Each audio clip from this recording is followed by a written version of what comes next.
नमस्कार। एक बार फिर से आप सभी का बहुत बहुत स्वागत है परीक्षा वर्ल्ड के इस यूट्यूब चैनल में। दोस्तों, हम जो जीके क्वेश्चंस की सीरीज चला रहे हैं उसका जो भाग 3 है उसको आज हम कंप्लीट करेंगे। तो चलिए वीडियो को शुरू करते हैं और देख लेते हैं कि आज का हमारा जो भाग 3 है इसमें हमने कौन कौन से महत्वपूर्ण जीके के प्रश्नों को सम्मिलित किया हुआ है। दोस्तों, यह जो जीके क्वेश्चंस की सीरीज आपकी एसएससी जीडी की परीक्षा के लिए काफ़ी इंपॉर्टेंट है।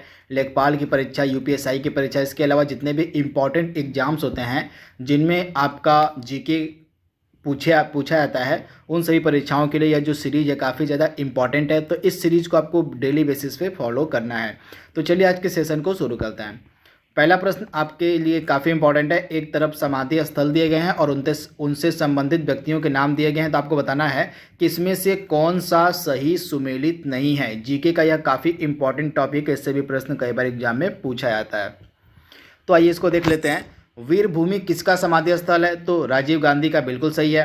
किसान घाट किसका समाधि स्थल है? तो राजेंद्र प्रसाद का, जो कि यहाँ पे बिल्कुल ही गलत दिया गया है। विजय स्थल आपका लाल बहादुर शास्त्री का हो जाएगा और शक्ति स्थल आपका हो जाएगा इंदिरा गांधी का। इस प्रकार से इसमें से 3 आपके सही सुमेलित हैं। वीर भूमि राजीव गांधी का समाधि स्थल है, विजय स्थल आपका लाल बहादुर शास्त्री का समाधि स्थल है और शक्ति स्थल आपका इंदिरा गांधी का समाधि स्थल है। वहीं जो किसान घाट है यहाँ पे चौधरी चरण सिंह होना चाहिए था। तो चौधरी चरण सिंह का समाधि स्थल जो उसको हम कहते हैं किसान घाट। तो इस प्रकार से जो आपका दूसरा वाला था वो ऑप्शन गलत दिया गया था। यहाँ पे मैंने पूरी लिस्ट अपलोड की हुई है और प्रसिद्ध व्यक्तियों के नाम और उनका समाधि स्थल, इसको आप एक बार देख लीजिए।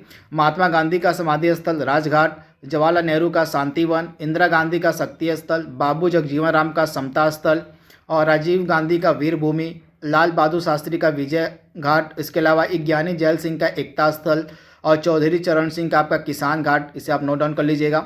इसके अलावा डॉक्टर भीमराव अंबेडकर का जो समाधि स्थल है उसको हम कहते हैं देव चैत्र भूमि। इसके अलावा के.आर. नारायण को बोलते हैं, उनकी समाधि स्थल को कहते हैं हम उदय भूमि। मोरारजी देसाई का समाधि स्थल है अभय घाट। इसके अलावा शंकर दयाल शर्मा का जो समाधि स्थल उसको हम कहते हैं कर्म भूमि। इसके अलावा अटल बिहारी वाजपेयी का जो समाधि स्थल उसको हम कहते हैं सदैव अटल। तो ये इंपॉर्टेंट लिस्ट आप एक बार देख लीजिएगा, याद कर लीजिएगा, यहाँ से प्रश्न एग्जाम में देखने को मिल सकता है। और आपको बताना है कांगो जो है किस देश का नया नाम है, आपको बताना है। तो कांगो किस देश का नया नाम है? तो जायरे का। आप इसे ध्यान दीजिएगा, जायरे का जो नया नाम है वो है कांगो। तो ऑप्शन आपका ए बिल्कुल सही है। अगला प्रश्न यहाँ पे हमारा है, और श्रीलंका को पूर्व में किस नाम से जाना जाता था? सुपर इंपॉर्टेंट प्रश्न। तो श्रीलंका को पूर्व में हम किस नाम से जानते थे? तो सिलोन के नाम से, यानी कि ऑप्शन आपका जो सी है बिल्कुल सही हो जाएगा। श्रीलंका का जो पुराना नाम था वह था सिलोन, यानी कि ऑप्शन आपका बी बिल्कुल सही है। पर्सिया किस देश का पुराना नाम है, आपको बताना है। तो पर्सिया किस देश का पुराना नाम है? तो आप ध्यान दीजिएगा, पर्सिया जो है ईरान का पुराना नाम है। तो आप इसे ध्यान दीजिएगा, पर्सिया जो है ईरान का पुराना नाम है। तो ऑप्शन आपका बी बिल्कुल सही है। ईरान की राजधानी तेहरान है तथा यहाँ की जो नई ऑफिशियल करेंसी लॉन्च की गई उसका नाम है टोमांत। इसे भी आप याद रखिएगा, यहाँ की नई ऑफिशियल करेंसी ईरान की है टोमांत, इसे आप ध्यान दीजिएगा। तथा इब्राहिम रईसी जो है, इब्राहिम रईसी, ये नए राष्ट्रपति बने हैं कहाँ के? ईरान के। तो इनके बारे में भी आपको याद रखना है। अगला प्रश्न यहाँ पे हमारा है, एक तरफ आपको देश दिया गया है और एक तरफ उनका राष्ट्रीय खेल दिया गया है। तो आपको बताना है इसमें से कौन सा सुमेलित नहीं है। काफ़ी इंपॉर्टेंट है प्रश्न है, तो यह काफ़ी इंपॉर्टेंट है। तो आइए इसको देख लेते हैं। तो यूएसए का जो राष्ट्रीय खेल है वह कौन सा है? तो आप ध्यान दीजिएगा, यूएसए का राष्ट्रीय खेल होता है बेसबॉल, जो कि काफ़ी इंपॉर्टेंट है और सही भी दिया गया है। तो आप इसे ध्यान से याद कर लीजिएगा।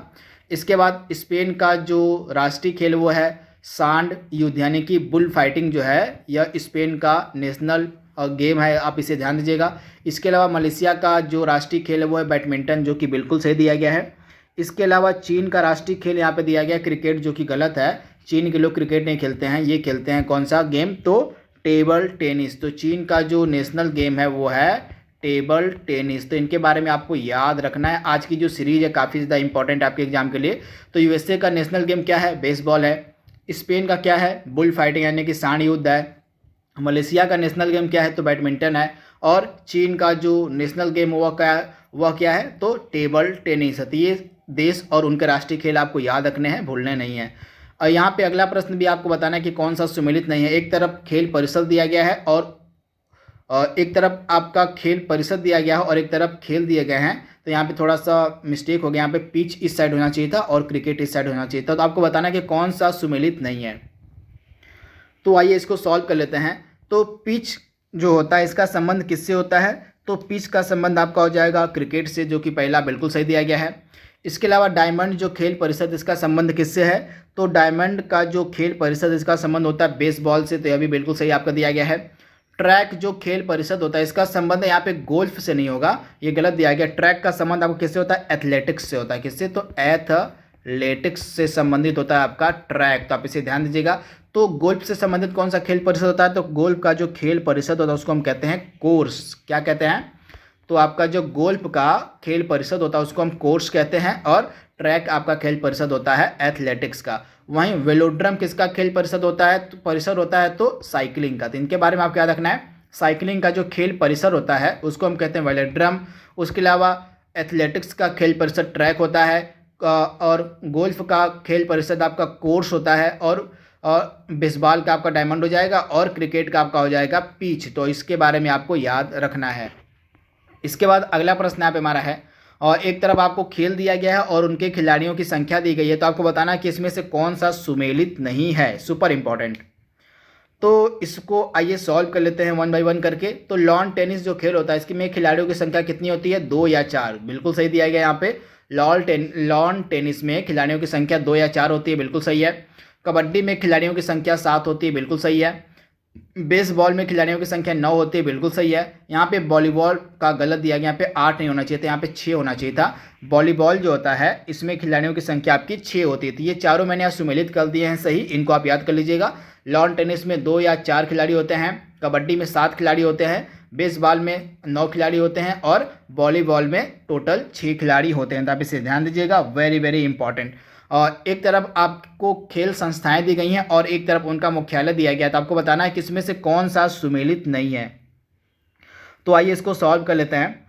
तो इंटरनेशनल बैडमिंटन फेडरेशन का हेडक्वार्टर कहाँ पे है? तो कुआलालंपुर मलेशिया, जो कि बिल्कुल सही दिया गया है। इंटरनेशनल टेनिस फेडरेशन का मुख्यालय कहाँ पे है? लंदन में, जो कि बिल्कुल सही दिया गया है। आईसीसी यानी कि इंटरनेशनल क्रिकेट काउंसिल का मुख्यालय कहाँ पे है? यूएई के दुबई में, जो कि बिल्कुल सही दिया गया है। और फीफा यानी कि फुटबॉल की जो सबसे सर्वोच्च संस्था है फीफा, इसका हेडक्वार्टर कहाँ पे है? तो फ्रांस, जो कि बिल्कुल ही गलत यहाँ पे दिया गया है। फीफा का हेडक्वार्टर आपको मिलेगा और ज्यूरिख स्विट्जरलैंड में। कहाँ? तो स्विट्जरलैंड का एक शहर है ज्यूरिख, यहीं पे आपको मिलेगा फीफा का हेडक्वार्टर। तो मैंने चारों सुमेलित कर दिया है, आप याद कर लीजिएगा। फीफा का हेडक्वार्टर हो जाएगा ज्यूरिख में, और इंटरनेशनल क्रिकेट काउंसिल यानी कि आईसीसी का हेडक्वार्टर हो जाएगा दुबई में, इंटरनेशनल टेनिस फेडरेशन का लंदन में, और इंटरनेशनल बैडमिंटन फेडरेशन का आपका हो जाएगा कुआलालंपुर में। तो इसे आप याद रखिए, कुआलालंपुर जो है मलेशिया की राजधानी है। इसके बाद अगला यहाँ पे आपको बताना है, भारत का पहला परमाणु रिएक्टर कौन सा है? सुपर इंपॉर्टेंट प्रश्न। तो भारत का पहला परमाणु रिएक्टर कौन सा है? तो काफ़ी इंपॉर्टेंट प्रश्न है, इसका राइट आंसर आपका हो जाएगा अप्सरा, ऑप्शन ए। आप ध्यान दीजिएगा, भारत का जो पहला परमाणु रिएक्टर था उसका नाम था अप्सरा, तो आप इसे ध्यान दीजिएगा। इसी तरह के जीके के प्रश्न आपके एग्जाम में पूछे जाएंगे एसएससी जीडी की परीक्षा में, तो आप इसे ध्यान दीजिएगा। इसके बाद भारत की प्रथम महिला केंद्रीय मंत्री आपको बताना कौन थी? तो भारत की प्रथम महिला केंद्रीय मंत्री बनी थी राजकुमारी अमृत कौर। तो ऑप्शन आपका जो बी है बिल्कुल सही है, भारत की प्रथम महिला केंद्रीय मंत्री थी राजकुमारी अमृत कौर। आपको कमेंट बॉक्स में बताना है कि इनको कौन सा मंत्रालय अलॉट किया गया था, कौन सा मंत्रालय राजकुमारी अमृत कौर को दिया गया था, उसको आपको कमेंट बॉक्स में बताना है। वहीं मीरा कुमारी कौन थी? आप ध्यान दीजिएगा, हमारे देश की प्रथम महिला लोकसभा स्पीकर थी लोकसभा स्पीकर थी पहली मीरा कुमार। उसके अलावा सुषमा स्वराज कौन थी? तो प्रथम महिला विदेश मंत्री थी, जिसे आप ध्यान दीजिएगा। इसके अलावा जो वीएस रामा देवी हैं, ये कौन थी? तो वीएस रामा देवी प्रथम महिला मुख्य चुनाव आयुक्त थी। कौन थी? तो प्रथम महिला मुख्य निर्वाचन आयुक्त थी आपकी वीएस रामा देवी। तो इनके बारे में आपको याद रखना, भूलना नहीं है। चारों को मैंने बता दिया है। मीरा कुमार थी प्रथम महिला लोकसभा स्पीकर, राजकुमारी अमृत कौर थी प्रथम महिला केंद्रीय मंत्री, सुषमा स्वराज थी प्रथम महिला विदेश मंत्री, और इसके बाद आपकी जो वीएस रामा देवी हैं ये थी प्रथम महिला मुख्य निर्वाचन आयुक्त भारत की थे। इन चारों को आपको याद रखना है। इसके बाद अगला प्रश्न यहाँ पे हमारा कह रहा है, भारत की प्रथम महिला सांसद कौन थी? आपको बताना है। तो भारत की प्रथम महिला सांसद का नाम क्या है? तो भारत की प्रथम महिला सांसद थी राधाबाई सुब्रायन। क्या नाम था इनका? तो राधाबाई जो सुब्रायन थी ये भारत की प्रथम महिला सांसद थी, तो ऑप्शन आपका ए बिल्कुल सही है, तो आप इसे ध्यान दीजिएगा। उसके अलावा फातिमा बीबी कौन थी, तो आप ध्यान दीजिएगा, जो फातिमा बीबी थी ये थी सुप्रीम कोर्ट की प्रथम महिला न्यायाधीश। इसे आप याद रखिएगा, फातिमा बीबी इनका पूरा नाम है, मीरा साहिब फातिमा बीबी, ये सुप्रीम कोर्ट की प्रथम महिला न्यायाधीश थी, तो इन्हें आप याद रखिएगा। इसके बाद जो नीरजा भनोट हैं ये कौन थी, तो नीरजा भनोट जो है ये थी, इनको दिया गया था अशोक चक्र, पहली महिला अशोक चक्र पाने वाली थी नीरजा भनोट, तो आप इसे याद रखिएगा, नीरजा भनोट जो थी ये अशोक चक्र पाने वाली प्रथम महिला थी, तो इनके बारे में आपको याद रखना है, भूलना नहीं है। इसके अलावा जो ऑप्शन डी आपका रीता फारिया थी ये कौन थी, तो रीता फारिया प्रथम भारतीय महिला मिस वर्ल्ड बनी थी, इन्हें आप याद रखिएगा, मिस वर्ल्ड यानी कि प्रथम भारतीय महिला जो मिस वर्ल्ड बनी थी उनका नाम था रीता फारिया। तो इन चारों के बारे में आपको याद रखना है। ओलंपिक में पदक जीतने वाली प्रथम भारतीय महिला कौन थी, आपको बताना है। तो ओलंपिक में पदक जीतने वाली प्रथम भारतीय महिला कौन थी, तो कर्णम मल्लेश्वरी। कौन थी, तो कर्णम मल्लेश्वरी जो थी ये ओलंपिक में पदक जीतने वाली प्रथम भारतीय महिला थी। तो ऑप्शन आपका जो बी है बिल्कुल सही हो जाएगा। इन्होंने भारोत्तोलन में इन्होंने कांस्य पदक जीता था, तो आप इसे ध्यान दीजिएगा, भारोत्तोलन में वेट लिफ्टिंग में इन्होंने कांस्य पदक जीता था। इसके साथ ही ओलंपिक में पदक जीतने वाली प्रथम भारतीय महिला बन गई थी कर्णम मल्लेश्वरी, तो आप इसे ध्यान दीजिएगा, वेरी वेरी इंपॉर्टेंट। वहीं साक्षी मलिक का संबंध किससे है, तो साक्षी मलिक जो थी ये कुश्ती में कांस्य पदक जीतने वाली प्रथम भारतीय महिला थी ओलंपिक में, तो इनके बारे में आपको याद रखना है। इन्होंने साक्षी मलिक ने 2016 का जो रियो ओलंपिक हुआ था इसमें उन्होंने कुश्ती में कांस्य पदक जीता था साक्षी मलिक ने, तो इसे आप ध्यान दीजिएगा। वहीं मैरी कॉम का संबंध किससे है, तो मैरी कॉम जो थी ओलंपिक में मुक्केबाजी में कांस्य पदक जीतने वाली प्रथम भारतीय महिला थी, जिनके बारे में आपको याद रखना है। इसके अलावा नीता अंबानी कौन है, तो आप ध्यान दीजिएगा, अंतर्राष्ट्रीय ओलंपिक समिति की सदस्य बनने वाली प्रथम भारतीय महिला थी नीता अंबानी, तो इसे भी आप ध्यान दीजिएगा, वेरी वेरी इंपॉर्टेंट। इसके बाद अगला प्रश्न यहाँ पे हमारा है, भारत का अंतिम गवर्नर जनरल तथा प्रथम वायसराय कौन था। तो भारत का अंतिम गवर्नर जनरल तथा प्रथम वायसराय कौन था, तो लॉर्ड कैनिंग, यानी कि ऑप्शन आपका जो बी है बिल्कुल सही हो जाएगा। जो लॉर्ड कैनिंग था यह भारत का अंतिम गवर्नर जनरल तथा प्रथम वायसराय था, तो ऑप्शन आपका ए बिल्कुल सही है। वहीं भारत का प्रथम गवर्नर जनरल कौन था, तो लॉर्ड विलियम बेंटिक, इसे भी आप याद रखिएगा। अगला प्रश्न यहाँ पे हमारा है, भारत के प्रथम मुस्लिम राष्ट्रपति आपसे पूछे जा रहे हैं। तो भारत के प्रथम मुस्लिम राष्ट्रपति कौन थे, तो इनका नाम है डॉक्टर जाकिर हुसैन, यानी कि ऑप्शन आपका जो बी है बिल्कुल सही जगह, डॉक्टर जाकिर हुसैन भारत के प्रथम मुस्लिम राष्ट्रपति थे, तो ऑप्शन आपका बी बिल्कुल सही है। आपको कमेंट बॉक्स में बताना है कि जो एपीजे अब्दुल कलाम थे हमारे देश के राष्ट्रपति किस कार्यकाल में थे, आपको बताना है। इनका जो टेन्योर था कब से कब तक था डॉक्टर एपीजे अब्दुल कलाम का, आपको कमेंट बॉक्स में बताना है। इसके अलावा खान अब्दुल गफ्फार खान का संबंध किससे है, इनको क्या उपलब्धि हासिल है, तो जो खान अब्दुल गफ्फार खान थे ये भारत रत्न प्राप्त करने वाले प्रथम विदेशी नागरिक थे, तो इसे भी आप ध्यान रखिएगा। इसके बाद अगला प्रश्न यहाँ पे हमारा है, म्यांमार किस देश का परिवर्तित नाम है, आपको बताना है।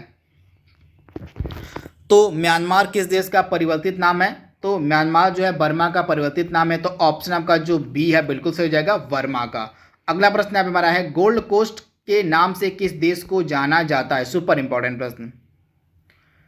तो गोल्ड कोस्ट के नाम से हम किस देश को जानते हैं, तो घाना को, यानी कि ऑप्शन आपका जो डी है बिल्कुल सही जगह, घाना को जो है गोल्ड कोस्ट के नाम से जाना जाता है। इसके बाद अगला प्रश्न यहाँ पे हमारा है, मजलिस किस देश की संसद का नाम है, आपको बताना है।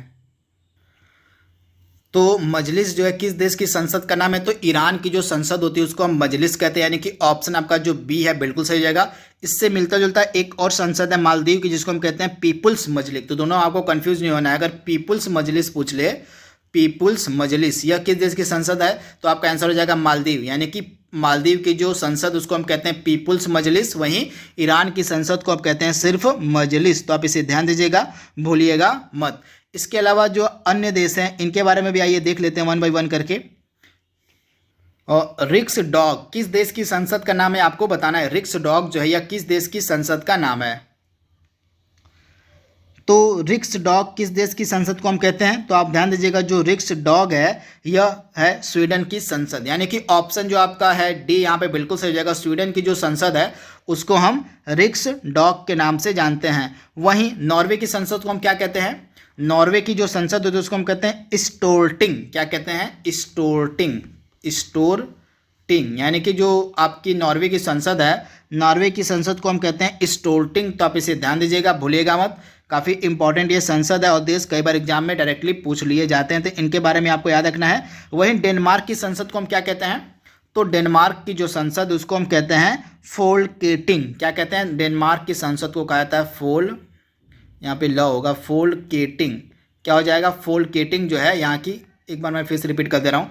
नॉर्वे की संसद हो गई आपकी स्टोर्टिंग हो गई, यहाँ पे स्टोर्टिंग हो गई, इस प्रकार से स्टोर्टिंग हो जाएगा। और डेनमार्क की संसद आपकी हो जाएगी फोल्कटिंग। फोल्कटिंग जो है आपकी कहाँ की संसद है? तो डेनमार्क की संसद है। फोल्केटिंग जो है यहाँ की संसद डेनमार्क की है। और स्वीडन की संसद को हम कहते हैं रिक्सडॉग। तो इनके बारे में आपको याद रखना है। इसके बाद अगला प्रश्न यहाँ पे हमारा है, जापान की संसद को क्या कहा जाता है? तो जापान की संसद को हम कहते हैं डायट। क्या कहते हैं? जापान की संसद को हम कहते हैं डायट, यानी कि ऑप्शन आपका जो डी है बिल्कुल सही हो जाएगा। जो जापान की संसद है उसको हम कहते हैं डायट। तो इसके बारे में आपको याद रखना है, भूलना नहीं है। वहीं सूरा किस देश की संसद है? तो अफगानिस्तान की संसद को हम सूरा कहते हैं। अफगानिस्तान की संसद को सूरा कहा जाता है। वहीं कोर्टेस किस देश की संसद है?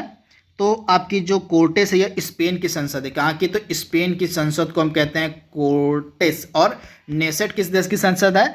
तो इजराइल की जो संसद है उसको हम कहते हैं नेसेट। तो इनके बारे में आपको याद रखना है। आपको बताना है कि जो ब्लू बुक है किस देश की सरकारी रिपोर्ट है, काफ़ी इंपॉर्टेंट है प्रश्न है।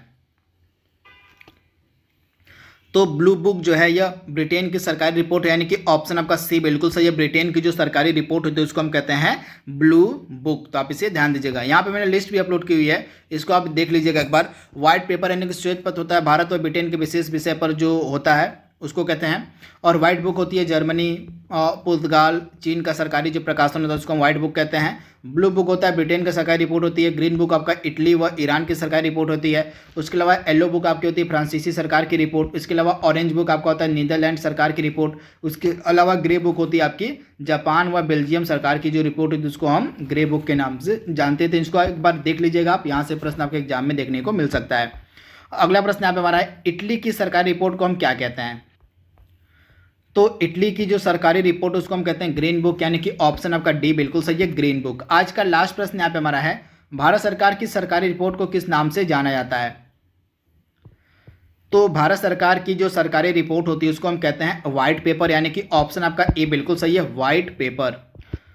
तो व्हाइट पेपर ऑप्शन ए आपका बिल्कुल सही है। तो दोस्तों यह हमारा जो तीसरा सेट था जीके के एमसीक्यूज का, उसको हमने यहाँ पे कंप्लीट कर लिया है। आई होप यह वीडियो आपको पसंद आएगा। तो आज के लिए बस इतना ही। Thank you, thanks for watching, thank you.